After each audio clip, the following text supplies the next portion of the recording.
Bismillahirrahmanirrahim. Assalamualaikum warahmatullahi wabarakatuh. Alhamdulillah wa syukurillah wassalatu wassalamu ala rasulillah. Ya ayyuhalladzina amanu taqullah haqqa tuqatihi wa la tamutunna illa wa antum muslimun.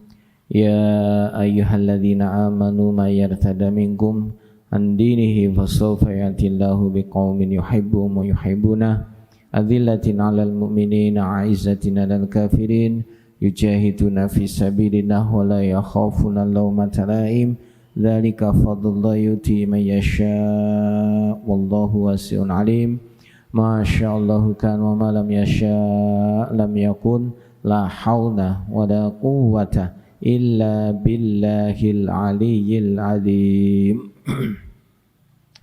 Bapak Ibu yang dimuliakan oleh Allah, sebelum kajian dimulai seperti biasa saya mengajak untuk sama-sama membaca surat Al-Ikhlas 10 kali, berzikir 10 kali dan bersalawat 3 kali.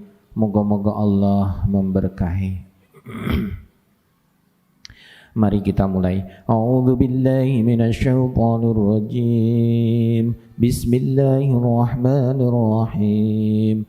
Qul huwallahu ahad, Allahus samad, lam yalid wa lam yulad wa lam yakul lahu kufuwan ahad. Bismillahirrahmanirrahim. Qul huwallahu ahad, Allahus samad, lam yalid wa lam yulad wa lam yakul lahu kufuwan ahad. Bismillahirrahmanirrahim. Qul huwallahu ahad, Allahus samad, lam yalid wa lam yulad wa lam yakul lahu kufuwan ahad.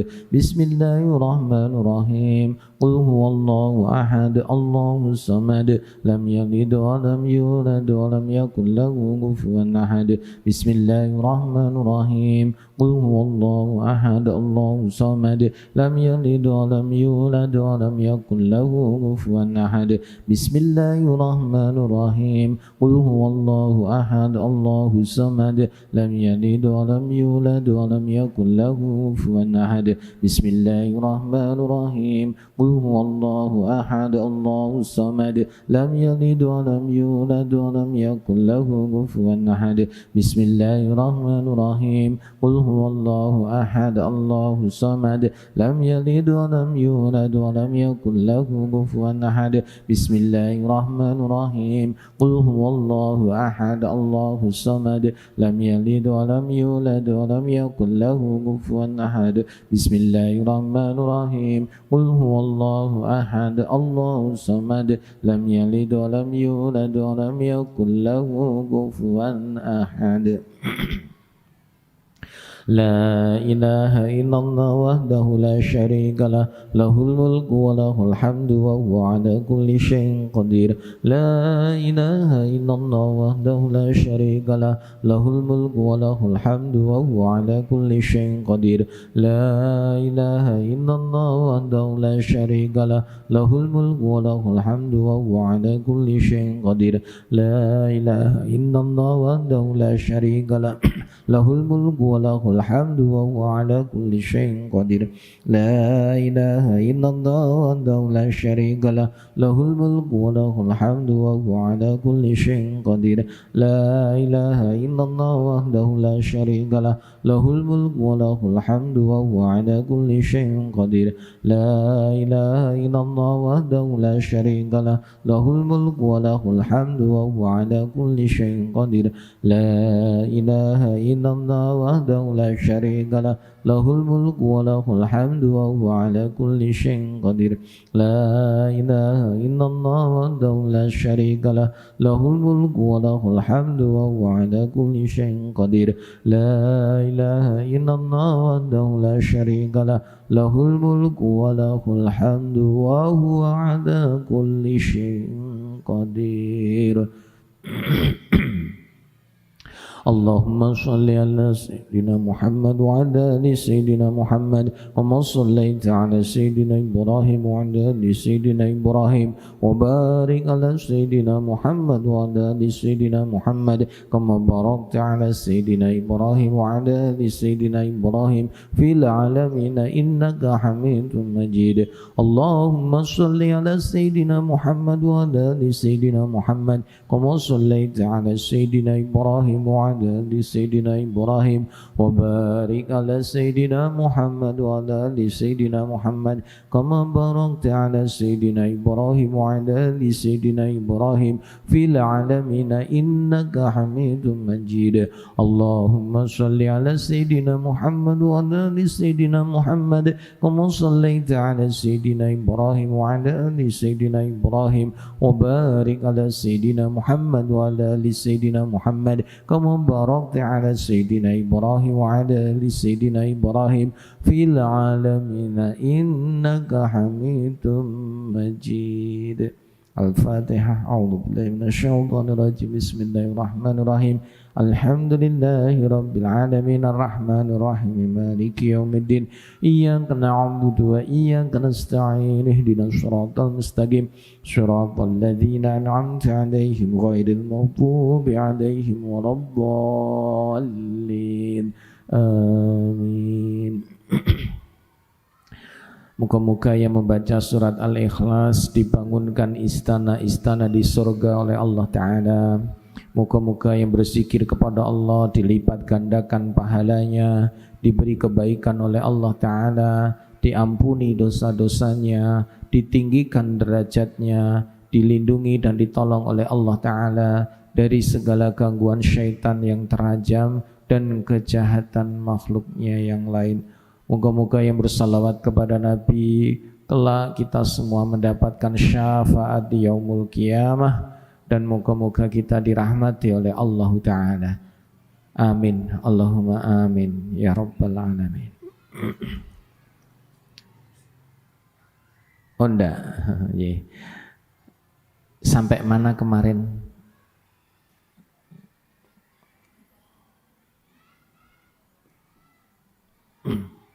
Catatannya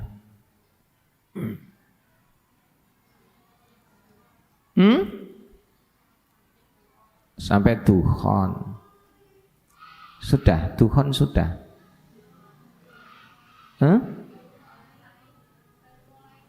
Oh baru mulai. Ya Bismillah. Alhamdulillah. Tanda-tanda kiamat besar. Yang pertama, Tuhan. Allahu a'lam bishawab. Apakah Tuhan ini akan menjadi tanda kiamat pertama ataukah tidak? Yang jelas tetap yang namanya Tuhan sebagai tanda kiamat besar. Saya ulangi, tanda kiamat besar yang pertama namanya Ad-Dukhon. Apakah ini akan terjadi pertama kali atau tidak? Allahu a'lam, kita tidak ngerti. Kalau terjadi pertama kali sebelum peristiwa tanda-tanda besar lain, ya berarti sebentar lagi. Dan kita harus bersiap-siap. Kalaupun tidak, ya tetap harus bersiap-siap. Hanya saja Tuhan ini memang benar-benar membuat kita harus mewaspadai. Tuhan itu artinya asap atau kabut. Tuhan artinya asap atau kabut yang memang menjadi tanda kiamat besar karena dampak yang ditimbulkan. Menjadi tanda kiamat besar bukan hanya di Timur Tengah atau Jazirah Arab, bukan hanya tanda di Barat, tapi di seluruh bumi, mau Barat, Utara, Selatan, Timur, semua akan kena yang namanya Ad-Dukhon. Nah, Dukhon ini disebabkan karena hantaman benda langit yang jatuh ke bumi atau menabrak bumi. Nah, dukhon ini akan terjadi selama 40 hari 40 malam. Waktu yang sangat lama, bukan waktu yang pendek. 40 hari 40 malam dunia akan gelap gulita.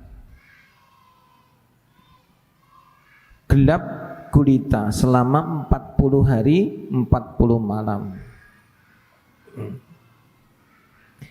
Kenapa gelap? Karena asap atau kabutnya ini menyelimuti bumi sehingga cahaya matahari tidak bisa menembus, tidak bisa sampai ke bumi. Karena saking pekatnya, tebalnya asap itu, sampai-sampai cahaya matahari terhalang. Contoh kebakaran hutan di Sumatera atau Kalimantan itu pernah membuat kondisi udara atau kondisi yang ada di sekitarnya terbatas pandangannya. Ada yang sampai memberitahu kita itu hanya 10 meter pandangannya karena saking pekatnya asap kebakaran hutan. Ada yang cuma 5 meter jarak pandangnya. Matahari tidak bisa menyinari dengan maksimal sehingga suhunya sangat panas, cahaya sangat redup seperti sore hari, berwarna jingga, ya karena asapnya yang sangat pekat. Jadi seperti seakan-akan itu sore hari mau menjelang malam, saking tebalnya. Nah, besok dukhon ini lebih daripada itu.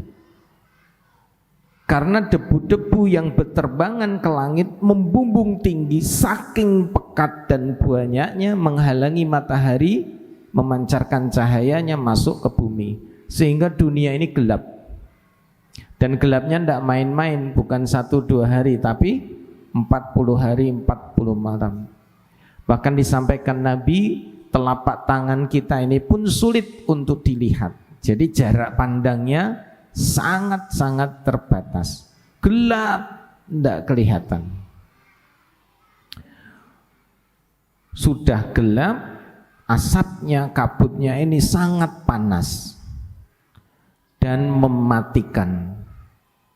Sehingga nanti banyak orang-orang kafir yang mati bergelimpangan, binatang mati bergelimpangan, banyak manusia yang mati bergelimpangan.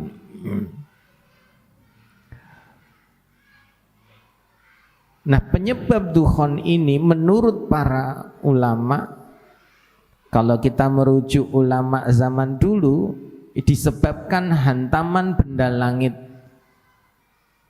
Benda langit itu ada yang bilang ya kalau sekarang sains itu menyatakan asteroid. Bisa jadi yang namanya meteor. Ada lagi yang namanya komet atau bintang berekor.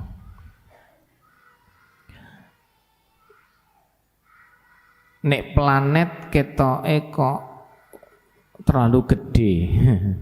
Karena hantaman benda langitnya ini sangat banyak. Bukan satu benda besar, tapi banyak. Kalau satu benda besar ya cukup planet saja, boom, habis. Ya podo gedene. Tapi menurut para ulama batunya ini sangat banyak. Di antara semua yang disampaikan ini yang paling kuat adalah bintang berekor atau komet. Nah, kapan terjadinya ad-dukhon ini? Menurut beberapa riwayat,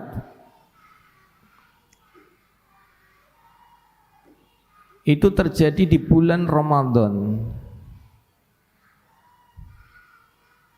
pertengahan, ya sekitar tanggal 13, 14, 15 Ramadan. Ditandai di langit itu nanti ada bintang berekor yang melintas dan lama ndak hilang-hilang. Jadi seluruh penduduk bumi itu bisa lihat. Beda sama gerhana. Gerhana di Indonesia belum tentu bisa dilihat di Amerika. Gerhana di Eropa belum tentu bisa dilihat di Australia dan seterusnya. Itu gerhana. Tapi komet ini nanti melintas sangat lama, bisa dilihat semua manusia, dan itu sebagai pertanda. Nah, terjadinya di bulan Ramadan pertengahan, ya, bukan hari apa tapi tanggalnya pertengahan Ramadan. Apakah Ramadan tahun ini? Allahu a'lam. Apakah Ramadan tahun depan? Allahu a'lam. Apa selain Ramadan? Ya Allahu a'lam. Karena kita semua diminta untuk menyiapkan, tidak perlu menanyakan kapan datangnya. Yang ditanyakan apa persiapannya. Terus kapan terjadinya? Nah, Allah alam. Yang jelas selain itu bulannya Ramadan, terjadinya di waktu duha, pagi. Sebentar lagi duhon. Jam 8 kingko duhon. Duha. Ning duha ini di mana? Wong kita di sini sekarang duha, di Mekah masih gelap gulita. Benar tidak? Bahkan main bola masih gelap gulita. Jazirah Arab sekarang masih dini hari menjelang subuh ini. Belum subuh ya, wong selisihnya 5 jam. Di sana jam 3 pagi. Habis istirahat setelah nonton bola. Indonesia wis do melek, kayak rame bocah-bocah. Beda. Nah, kalau berbicara masalah waktu, patokannya mana? Jazirah Arab. Jadi kalau waktunya duha, duha mana? Jelas ya? Nah, itu duhanya Jazirah Arab. Karena Nabi berada di Jazirah Arab. Jadi kalau terjadinya duha di, misalkan ya, di Mekah, Madinah atau di Jazirah Arab, berarti di tempat kita jam berapa? Ya hampir zuhur gitu. Di tempat lain sedang enak-enak tidur. Nah, kita tidak perlu persoalkan itu. Terjadi ya terjadilah. Nah, satu versi para ulama zaman dulu menyatakan hantaman benda langit itu apa-apa yang ada di langit. Ya baik meteor, asteroid, komet dan lain sebagainya. Nah, saat mereka menabrak bumi dengan begitu banyak, itu menyebabkan semua yang hantaman-hantaman itu naik membumbung tinggi ke langit sehingga gelap. Hantamannya menyebabkan panas, kemudian menyebabkan debu yang berterbangan sangat tinggi dan pekat menutup cahaya matahari, menimbulkan kerusakan di mana-mana. Nah, ini versi pertama, menakutkan luar biasa. Nah, versi kedua ini juga enggak kalah menakutkan. Hantaman itu bukan benda langit berupa meteor dan sebagainya, tapi nuklir atau senjata pemusnah massal yang disebabkan Perang Dunia Ketiga. Kita pernah mengalami dalam sejarah Perang Dunia Pertama tahun 1920 sekian, lanjut Perang Dunia Kedua yang selesai tahun 1945 dengan bom Hiroshima dan Nagasaki, itu menyebabkan perang di dunia berhenti. Ratusan ribu orang mati seketika dan jutaan terdampak gara-gara bom yang skalanya atom ini, padahal bomnya kecil tapi dampaknya dahsyat. Itu tahun 45. Yang bomnya itu dibawa pakai pesawat, terus dibuka, jatuhkan, pum, matinya banyak. Sejak saat itu tidak pernah lagi perang. Yang dimaksud perang skala besar disebut perang dunia. Adanya perang skala lokal, ya kayak sekarang Ukraina dengan Rusia. Tapi konon, kabar-kabar hari ini perang Ukraina dan Rusia ini embrio akan terjadinya perang dunia ketiga. Dan perang dunia ketiga ini sudah menggunakan ya senjata-senjata pemusnah massal. Bahkan Presiden Putin pun sudah selalu siap untuk meluncurkan nuklirnya jika NATO, Amerika dan sekutunya sudah memulai perang dengan nuklir. Bahkan Korea Utara ini kemarin menjatuhkan 130 sekian misil ke Korea Selatan. Wah, ini konflik terus.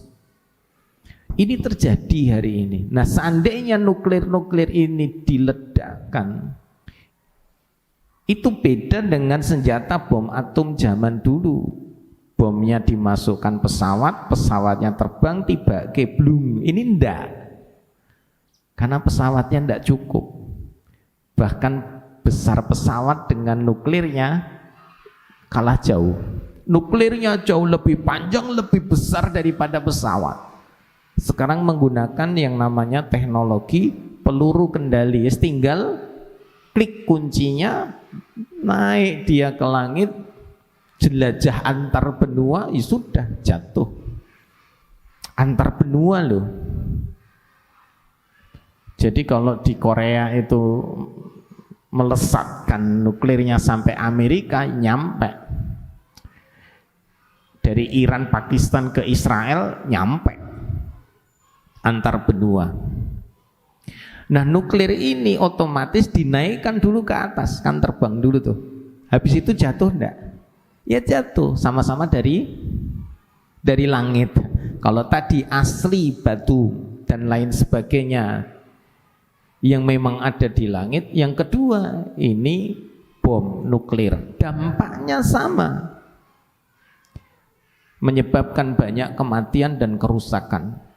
Kalau bom nuklir ini semua diledakkan di dunia, wah bisa manusia. Hancurnya luar biasa. Lewung bom atom Hiroshima Nagasaki itu, alah ya Allah, itu bisa menyebabkan sekian umat manusia mati. Apalagi nuklir skala benua. Rusia punya banyak, Amerika punya banyak. Negara Islam yang punya banyak itu Pakistan. Hulu ledak nuklirnya itu kalau nggak salah 5 atau 7 itu. Itu aja udah menakutkan. Indonesia masih ya bambu runcing. Ning bambu runcing piye bambu entek. Nganggone apa saiki? Tak duwe popo. Indonesia ndak ditakuti karena ndak ada senjata mematikan. Kalau mau bikin nggak boleh. Karena dikhawatirkan Indonesia akan menguasai dunia.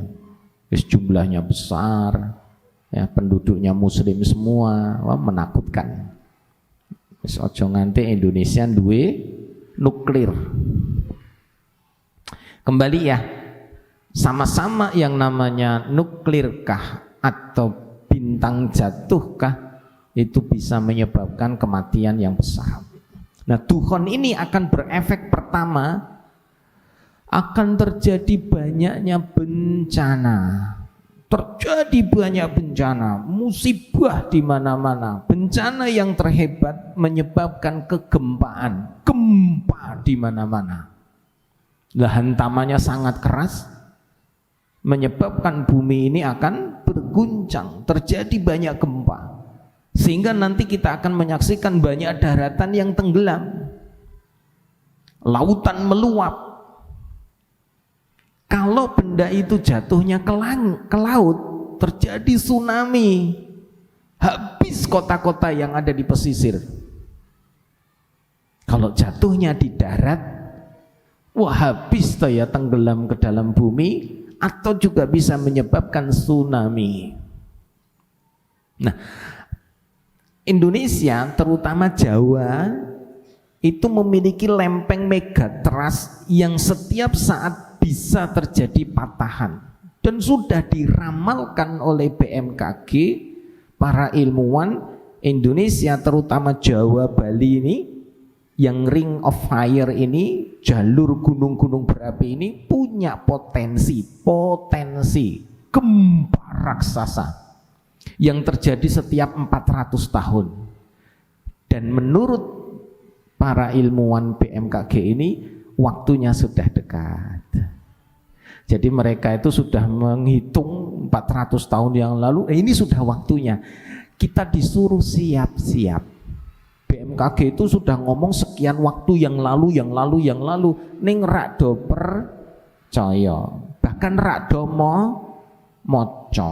Sing diwaca mung sinetron, gosip, dan lain-lain. Informasi ini tidak menjadi perhatian.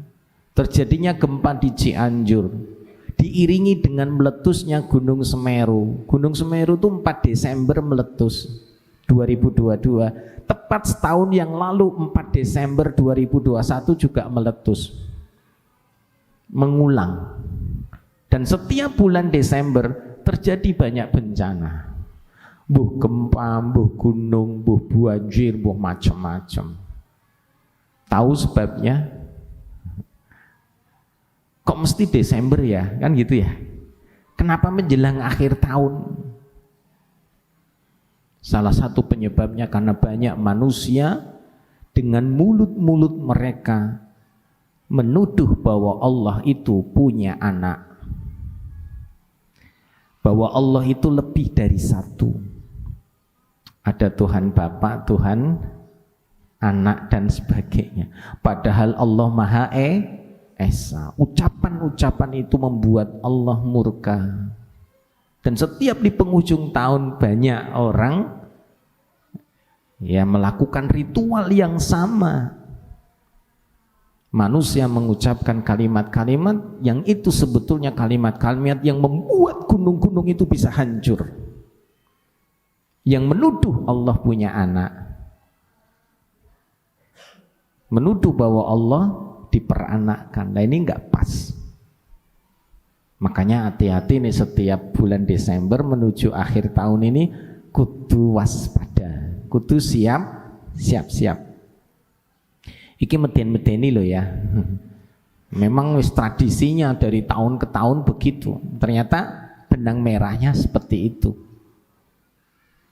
Nah kembali ya, megatrust gempa besar yang akan terjadi di Pulau Jawa ini akan menyebabkan banyaknya kerusakan. Konon megatrust ini nanti terjadi di pesisir itu, terjadi tsunami tingginya minimal 34 meter. Minimal 34 meter. Dengan skala 8, sekian skala Richter. Itu pesisir pantai itu habis. Apalagi geno, cedak pantai. Sampai tempat saya ndak ya Kedung Mundu, tekan gitu entek. Si rada aman Bandungan, wis pindah Bandungan wae. Tembalang ketoke jek rada-rada lumayan wis. Rada dhuwur sithik. Tek gitu. Banjardawa entek. Sedayu entek. Tlaga Mulya entek. Kaligawe ilang. Jalan tol nembe dadi wis ilang kelep. Aduh. Ini ramalannya para ilmuwan. Gempa Indonesia ini menyebabkan tsunami minimal 34 meter. Dan konon akan terbelah Jawa ini. Minimal menjadi 2. Ada bagian barat, bagian timur. Jadi di tanah Jawa ini punya 2 gunung yang menjaga untuk membuat stabil. Namanya Gunung Slamet, itu di Jawa Tengah. Posisi Gunung Slamet itu ya di daerah Purwokerto, Purbalingga itu loh. Dekat dengan Jawa Barat. Satunya Gunung Semeru atau Mahameru yang ada di Lumajang di Malang. Dua gunung ini menjaga barat dan timur. Jika Gunung Semeru sudah batuk-batuk, ini tanda. Tinggal siji sing gunung watuk. Gunung selamat, muga-muga selamat. Ini kalau wis watuk, wah wis ngeri. Nah, kembali ya, dukhon ini menyebabkan banyak bencana, baik itu banjir, gempa, kebakaran, kemudian juga awan yang sangat panas, banyak musibah, banyak bencana. Sifatnya bukan lokal nasional, internasional. Di seluruh dunia akan mengalami bencana yang maha dahsyat. Kalau itu nuklir disebabkan karena ulah manusia, perang dunia ketiga. Kalau itu disebabkan hantaman benda langit, ya sudah, itu tanda dari Allah Subhanahu wa ta'ala. Nah, kita mau milih yang mana? Jelas kalau kita memilih sesuai dalil-dalil yang ada. Jelas ya. Apa itu? Yes, benda langit tadi. Karena apa? Allah Ta'ala sayang sama manusia, sayang sama umatnya Rasulullah SAW, itu tidak akan menjadikan tanda-tanda kiamat ini besar muncul tiba-tiba, kecuali dikasih tanda-tandanya dulu. Jelas. Supaya apa? Siap-siap. Dan Allah selalu kirim sinyal dulu, tanda dulu, sebelum yang besar itu benar-benar terjadi.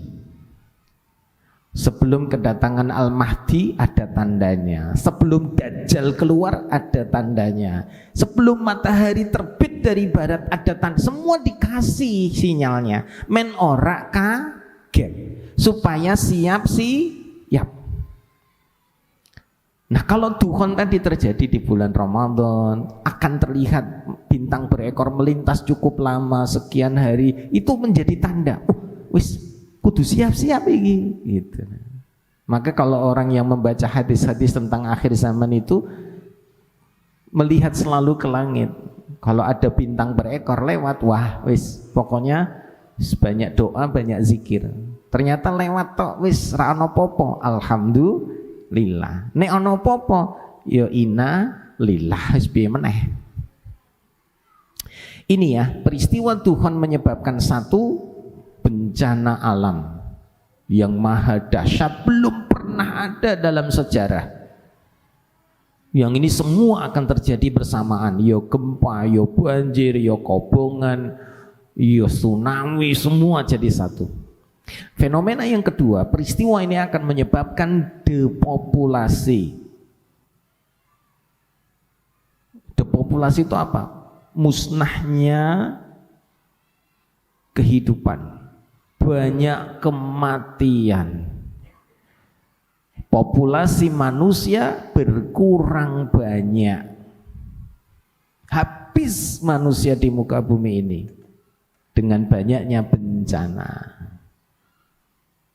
Nanti kita saat melihat 40 hari selesai dukhon itu, keluar rumah kaget, banyak bangkai bergelimpangan, manusia mati, binatang mati, banyak sekali, baunya busuk. Sehingga pada saat nanti orang-orang yang selamat ini keluar, mereka menghadapi masalah baru. Apa? Tidak bisa makan, nggak bisa minum. Maka ini yang terjadi nomor 3, setelah banyaknya kematian, populasi manusia hilang, banyak berkurang. Yang ketiga, kelaparan terjadi di mana-mana. Kekurangan pakan, kekurangan pangan, kelaparan akut. Nah, bayangkan saat itu terjadi dukhon, gelap gulita, manusia yang sembunyi tidak bisa ngapa-apa, keluar mati. Nah, di dalam rumah bertahan, lapar. Tapi ada kabar baik dari Rasulullah SAW. Pada saat kondisi itu nanti terjadi, orang-orang mukmin ditolong oleh Allah Ta'ala. Mereka yang beriman dan bertakwa akan ditolong oleh Allah Ta'ala. Saat mereka lapar, mereka cukup dengan membaca zikrullah, Allah kenyangkan. Cukup dengan subhanallah, kenyang. Alhamdulillah, kenyang. Allahu Akbar, kenyang. Ini peristiwa yang menakjubkan di akhir zaman. Untuk orang beriman, mereka bertahan. Tidak perlu keluar cari makan, cukup dengan berzikir mereka kenyang. Dan tidak berlaku hari ini. Wis rasa nggo snack cukup subhanallah. Ya bareng-bareng yuk. Subhanallah. Udah kenyang? Oh belum. Alhamdulillah. Gitu ya. Sekarang belum bisa, ya tetap aja lapar. Besok terjadi. Dan bagaimana dengan sholat orang beriman saat itu? Mereka sholatnya mengira-ira waktunya. Wis wayai sholat ya sholat. Karena tidak ada yang berlaku lagi. Tidak tahu ini zuhur apa asar apa maghrib. Tidak tahu, gelap. Gelap gulita. Yang pertama, populasi manusia berkurang banyak. Hari ini ada 8 miliar lebih manusia. 15 November kemarin sudah dicanangkan sebagai hari kependudukan dunia. Manusia sudah 8 miliar. Sekarang sudah sekian Desember, ya wis tambah akeh meneh. 8 miliar ini besok musnah. Yang tersisa sedikit saja. Kita masuk yang sedikit atau yang banyak? Banyak yang mati atau yang tersisa? Allahu a'lam. Pingin piye nae? Karena yang mati saat itu pun juga insya Allah baik, lebih baik dari yang hidup. Karena yang hidup itu justru lebih menderita. Makanya anak-anak cucu kita nggak tahu nih, mereka kalau tidak kuat imannya itu berat menghadapi peristiwa Tuhan. Karena ini bencana, azab yang Allah turunkan untuk manusia di muka bumi. Yang pertama, populasi berkurang buahnya. Yang kedua, terjadi apa? Tadi bencana yang besar, terjadi kematian yang banyak dan kelaparan yang akut. Kenapa kelaparan terjadi saat manusia selesai Tuhan? Karena binatang banyak yang mati. Mereka nggak bisa berlindung. Yang kedua, pohon-pohon musnah, terbakar, mati semua pohon. Sungai-sungai, air-air tercemar, nggak bisa diminum. Maka mereka mau makan pakai apa? Dari binatang pada mati, dari tumbuhan pada musnah. Mereka nggak bisa pada makan. Kelaparan akut. Yang keempat ya, terjadinya banyak pembunuhan. Bahasa lainnya terjadi banyak begal, penjarahan. Kenapa? Karena mereka berebut makanan. Lah piye ra ono sing dipangan? Ada orang kok punya, wah, direbut meskipun nyawa taruhannya. Itu sampai-sampai nanti ada orang membunuh tetangganya sendiri hanya gara merebut sepotong roti. Setelah tetangganya mati, dia dapat rotinya langsung delek-delek. Akhirnya dia langsung menyadari apa yang dilakukannya ini di luar nalar. Karena saking laparnya sampai mengalahkan kesadarannya. Setelah tetangganya dia bunuh, dia ambil rotinya, dia langsung terkejut. Habis itu dia ndak, kalau bahasa Jawa, ora kolu, digua itu rotinya. Dia pergi dengan penyesalan yang luar biasa. Karena hanya merebut sepotong roti, sampai tetangganya dia bunuh sendiri. Itu terjadi, dan ini kata Nabi SAW. Saking ngerinya peristiwa itu terjadi banyak pembunuhan, penjambretan, pembegalan, penjarahan, hanya berebut makanan. Karena sedikit yang bisa bertahan hidup. Nah, ditambah lagi yang paling ngeri adalah musnahnya teknologi. Jadi dunia tidak sama lagi. Setelah gelap gulita 40 hari 40 malam ini, manusia seletah itu jauh berbeda kehidupannya. Utum haitsu badatum, kata Nabi. Kalian besok akan kembali sebagaimana kami dulu memulai. Artinya apa? Ya kembali ke zaman batu, di mana dulu Rasulullah dan para sahabat mengawali Islam ini datang, berdakwah, mengajak manusia kepada tauhid kemana-mana dengan semua fasilitas yang sederhana. Ya jalan kaki, ya naik kendaraan berupa binatang, kemudian berperang pun dengan menggunakan pedang, tombak, panah.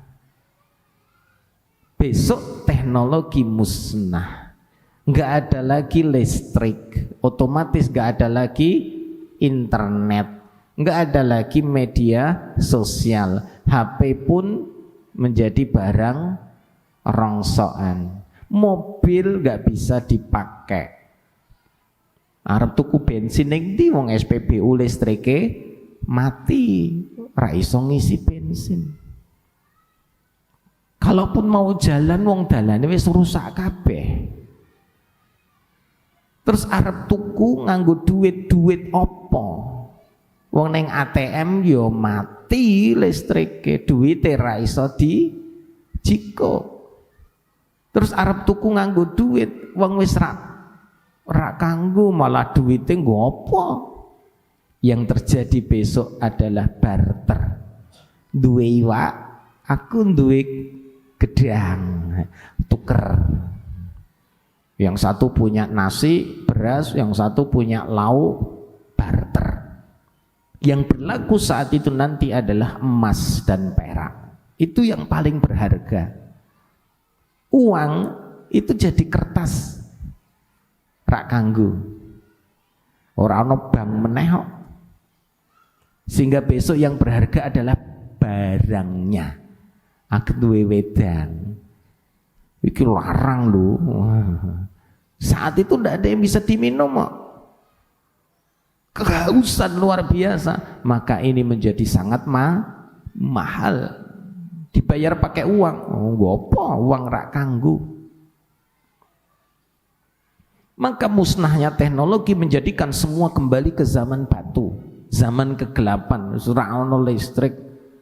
Penerangan hanya menggunakan apa yang ada seadanya, sehingga nggak ada lagi teknologi yang memudahkan seperti sekarang. Mobil ra iso tinggu, motor ra iso tinggu, sepeda yo ra iso tinggu, pemeneh pesawat, kapal induk, ora ono kabeh, wis bar. Seandainya Tuhan itu yang terjadi, benda langit tadi jatuh ke bumi begitu banyak, memusnahkan semua teknologi, maka nuklir nggak pernah dipakai lagi. Pesawat tidak bisa dijalankan, kapal-kapal berhenti di tengah lautan atau di pelabuhan. Kenapa? Karena mereka semua menggunakan teknologi. Lah terjadinya Tuhan bukan nuklir, ya wis nuklirnya mangkrak mandek. Sehingga semua peradaban manusia tidak sama lagi. Ini namanya musnahnya teknologi, dan ini beneran terjadi, orang meden-medeni. Maka sekarang yang beli set top box lagi rame-ramenya, TV ini jadi semut, ya wis dinikmati, sedelongkas wis semut kabeh. Ora cuman semut, pek mati, ora ono listrik. Aduh, ini dunia. Kapan terjadi? Sebentar lagi. Kalau Tuhan ini sebagai tanda kiamat pertama, iki sing wis paling cedak, dan ini menyebabkan musibah paling besar sebelum musibah-musibah yang lain. Karena tanda-tanda kiamat besar itu tanda-tanda kiamat yang hampir-hampir semuanya itu musibah. Terjadinya banyak kematian sampai kiamat. Ngeri. Seandainya ini tidak, berarti nanti Imam Mahdi dulu yang muncul keluarnya Dajjal, baru Ya'juj Ma'juj, habis itu baru dukhon. Asah padha ra enake kabeh. Intinya mau dukhon sik kek apa Dajjal sik kek wis padha ra enake. Ra enak kabeh. Paling enak jek saiki iso minum, iso makan, iso nonton bal apa meneh wis. Jek iso sekolah kae, dolanan teng cruwet. Sesuk wis ra iso. Maka persiapkan diri kita dengan baik. Kata Nabi SAW, apa yang harus dipersiapkan? Pertama, persiapkan namanya logistik. Ini sunnah Nabi, disuruh untuk menyimpan bahan makanan. Bismillah.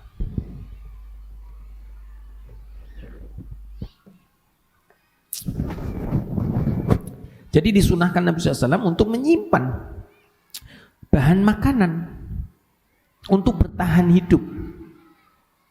Meskipun tadi makanannya orang beriman itu zikrullah, tetap ada sunnah kauniyah yang harus dilakukan. Mempersiapkan makanan untuk bertahan hidup. Nah, kemarin ada lockdown COVID.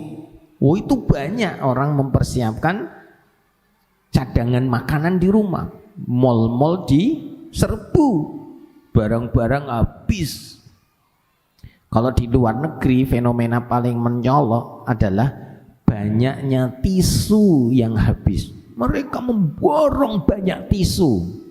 Kalau Indonesia memborong banyak makanan. Kalau luar negeri ndak, sing digoleki tisu. Kenapa? Karena cara toilet mereka beda sama kita. Mereka membutuhkan tisu banyak karena mereka lebih banyak di rumah. Sanitasi mereka tidak banyak menggunakan air. Makanya kalau ada yang pernah ke hotel-hotel bintang 5 itu orang ono banyu nih, semua pakai tisu. Ijek mending ono tisu ono banyu, raketang piye ki le ngenggo ora ono sentorane. Cik mending, karena saya pernah satu hotel mewah, ndak ada airnya belas, adanya mung tisu tak. Stres. Yang kita biasa menggunakan air, nggak ada air ya stres. Meskipun bintang 7 tapi enak. Paling enak ning omahe dhewe, biar biru nyaman. Nah ini ya, kemarin lockdown saja orang menyiapkan banyak makanan untuk bisa bertahan di rumah selama lockdown. Kenapa orang nggak boleh keluar? Nah kata Nabi SAW, pada saat itu nanti terjadi, disuruh kita sudah siap. Makanya dikirim tanda-tandanya dulu tadi. Ono komet, jok sesok dukhon ki. Nek memang iya, saiki kudu siap. Nah ada teman-teman kami ini yang sudah siap, nggak usah nunggu komet. Wis pokoknya dukhon ki mesti ada, kudu siap selalu setiap saat. Sehingga saya punya komunitas dengan teman-teman di Malaysia itu, mereka selalu memiliki prepare, persiapan. Sering sharing bagaimana mengawetkan makanan untuk bisa bertahan selama sekian bulan, sekian tahun. Salah satunya adalah dengan cara divakum. Kalau makanan itu di plastiki terus divakum, itu luwih awet. Makanya sekarang kan banyak makanan-makanan yang modelnya vakum ya, kedap udara sehingga awet bertahun-tahun. Makanan kaleng ya, yang diplastiki divakum. Lah masalahnya kalau sekarang ada listrik bisa vakum. Lah nera ono listrik, vakumnya piye? Nah itu ternyata berbagi cara ya. Tanpa listrik kita bisa bertahan hidup. Wah macam-macam itu. Nah kalau saya sering menyampaikan ya cari aja makanan sing iso awet. Pertama madu, itu jelas awet. Sing keloro kurma ki awet. Kurma saka Arab ya, ya wis telo.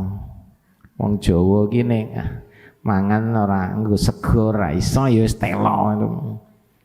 Telone disimpen ora di vakum, malah do tukul. Tiwas nyimpen tukul kabeh, kentrang malah tukul, wortel malah tukul. Pokoknya cari yang awet-awet.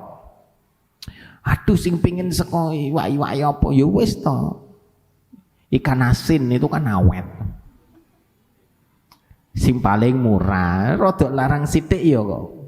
Kalengan, kornet, macam-macam gitu ya. Itu persiapan untuk menghadapi itu. Lah Pak Ustadz dhewe wae ya butuhe akeh. Dadak nyimpan wong sesuk nggo mangan wae burung karuan. Ayo wis monggo. Wong ini aja Allah akan kirim dulu tandanya. Kok nek wis ana tandane baru kita siap gitu loh. Minimal wis ngerti ilmunya, jangan mengabaikan. Tapi para sahabat itu enggak Bu, setelah tahu ini mereka beneran siap-siap. Padahal enggak terjadi di zaman sahabat, terjadinya nanti udah akhir zaman. Ini sahabat itu saking mengikuti Nabi dengan berita-berita ini tuh mereka sampai siap-siap. Ada itu Ibnu Abbas itu dikasih tahu sama sahabat yang lain. Hai Ibnu Abbas, tadi malam kamu lihat enggak? Ada bintang berekor melintas dan kami semua melihat. Nah Ibnu Abbas itu enggak lihat. Apa yang terjadi? Beliau enggak komen, enggak ngomong, langsung masuk rumah, ngambil perbekalan, metu dinaikkan di atas ontanya. Ditanya, loh Ibnu Abbas mau kemana? Bukankah kalian tadi bilang semalam ada komet melintas? Dan kata Nabi setelah itu akan terjadi musibah atau bencana, maka disunahkan untuk apa? Untuk hijrah, meninggalkan kampungnya. Dan aku mempersiapkan bekal ini, padahal tidak terjadi di zaman itu.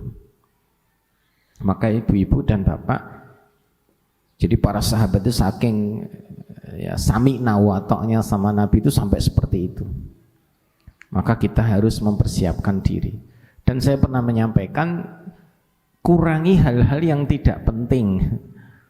Sing ora penting-penting ki rasah. Golek sing paling butuh dan penting. Sing ora penting ki apa? Yang tuku atau beli sesuatu yang ndak mutu, ndak penting.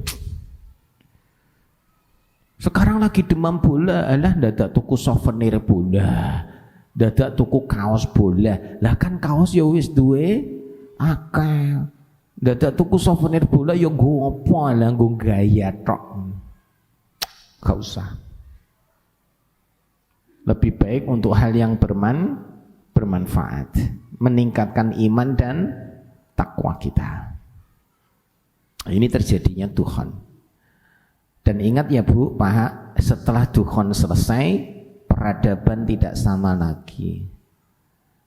Engko ora ana pengajian meneh kaya ngene. Wis do mati. Sound sistemnya padahal cek anyar ya. Wis rak dienggo neh. Mati listrik ra ono. Mau kemana-mana akhirnya jalan kaki, pakai sentir, pakai seadanya. Kabar baik ya, kalau kita orang Indonesia, moga-moga banyak yang selamat itu, insya Allah bisa agak bisa bertahan hidup. Karena Indonesia ini tanahnya unik gitu loh, gampangnya ya subur, wong-wongnya tahan banting, orang ono sing dipangan ya urip ngono. Tapi nih orang-orang yang sekarang tingkat peradabannya tinggi, menurut mereka Amerika, Eropa itu terjadi musibah bencana wis mati mereka. Lah metu ra ono wit-witan, onone mung bangunan gedung-gedung. Arep ngombe-ngombe apa? Ora ono sing iso digali. Oh kabeh watu beton. Indonesia lah cek rada mending lah. Tapi ya tetap susah. Ya sesusah-susahnya insya Allah lah. Orang beriman itu selalu dijaga, dilindungi oleh Allah Ta'ala. Kalaupun kita mati insya Allah syahid. Kalau kita hidup insya Allah kita ditolong Allah. Pokoknya nanti kalau sudah terjadi kiamat besar, saya ulangi ya, Kalau sudah terjadi kiamat besar, kiamat besar, tanda-tanda kiamat besar sudah bermunculan, insya Allah siapapun yang dia beriman dan bertakwa dilindungi Allah sampai semua peristiwa ini selesai. Kalau kita mati, di antara semua tanda-tanda besar ini kita ngalami mati, insya Allah matinya syahid, mati terbaik. Tapi seandainya kita hidup, Allah tolong kita, Allah lindungi kita, wis gitu. Jadi rasa takut yang berlebihan karena kita punya Allah dan janji Allah pasti benar. Dan Rasulullah sudah menyampaikan, siapa yang selalu membaca surat Al-Kahfi atau yang membaca 10 ayat pertama, 10 ayat terakhir Al-Kahfi, membaca doa fitnah akhir zaman atau fitnah Dajjal, terus selalu mendawamkan membaca Al-Quran, baik itu Waqiah, Ar-Rahman atau Al-Baqarah atau full satu Al-Quran, Allah jaga. Apalagi yang zikir hasbunallah wa ni'mal wakil, ni'mal maula wa ni'man nasir, Allah jaga, Allah lindungi dia. Yang lain lapar dia tidak lapar, yang lain susah dia tidak susah. Itu janji dari Allah dan Rasulnya. Maka nggak usah takut yang berlebihan, sewajarnya saja, ya wis adepi. Jangan sampai setelah pengajian ini pulang terus males. Sing lanang ra gelem do kerja, nopo? Alah sedelok kas dukhon. Nopo kerja? Arep renovasi omah, Mas, rasa renovasi Mas, engko ambruk kena dukhon. Tsunami sisan, maneman duit yang balah gue bangun rumah. Ampun, gak usah, ya tetap aja jalan sewajarnya. Engko anaknya sekolah rasa mangkat. Wong kowe ra nganti kelas 6, wong sesuk dukhon. Walah, malah anake ra entuk sekolah. Ibu-ibu ya ngono, rasa masak. Wong latihan sik ngrasake sesuk ra duwe pangan ki piye. Waduh, ampun nggih. Ya sewajarnya saja.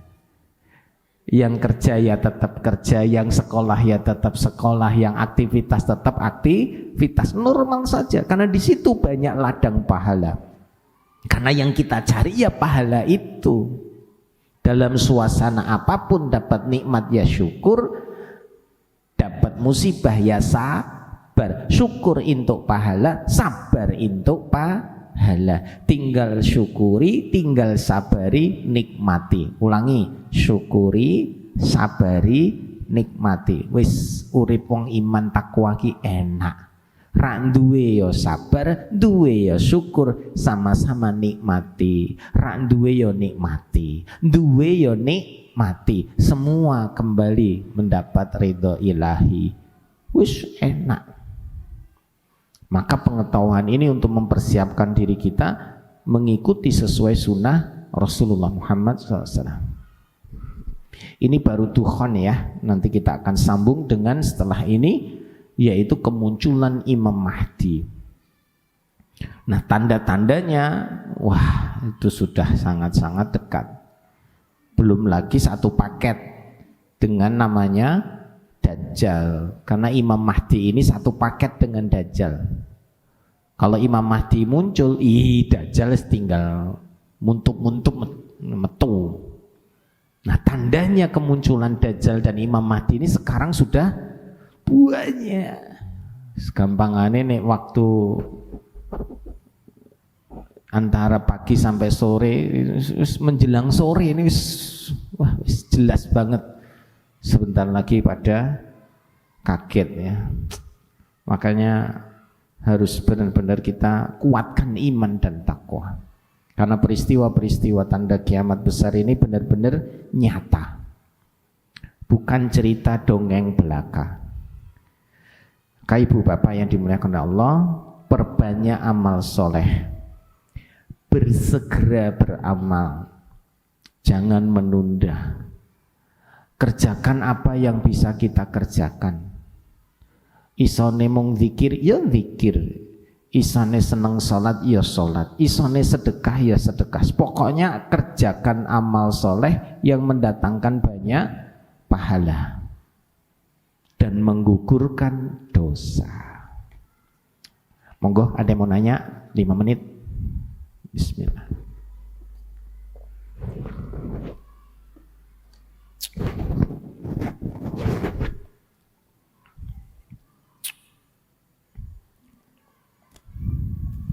Monggo Bapak Ibu yang mau tanya silahkan. Siapa? Ada?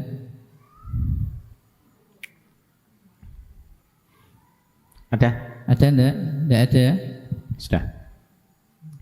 Enggak ada ya. Ya, kita jumpa di pertemuan selanjutnya tentang munculnya Imam Mahdi. Kalau nanti waktunya cukup, sekalian sambung keluarnya Dajjal. Kalau waktunya tidak cukup, ya Imam Mahdi saja. Kita lihat. Karena kita wajib untuk mengimani. Karena Nabi SAW menyatakan tidak akan terjadi kiamat sampai muncul dari keturunanku yang akan mengembalikan tauhid, mengembalikan kejayaan Islam, mengembalikan lagi kemurnian Islam seperti zaman Nabi SAW. Artinya Imam Mahdi ini wajib muncul sebelum terjadi kiamat. Maka kalau belum muncul, ya kiamat gak akan terjadi. Maka pengetahuan kita tentang Imam Mahdi harus kita pahami dan harus kita pelajari. Sebagai bukti kita cinta sama Nabi dan Ahlul Baitnya. Moga-moga kita semuanya dimudahkan oleh Allah Ta'ala untuk selalu istiqomah menjalankan ibadah, menunaikan kewajiban kita. Moga-moga keluarga kita semua sakinah, mawaddah, warahmah. Moga-moga keluarga anak-anak keturunan kita soleh-solehah. Moga-moga kelak kita semua husnul khatimah dan menjadi ahlul jannah.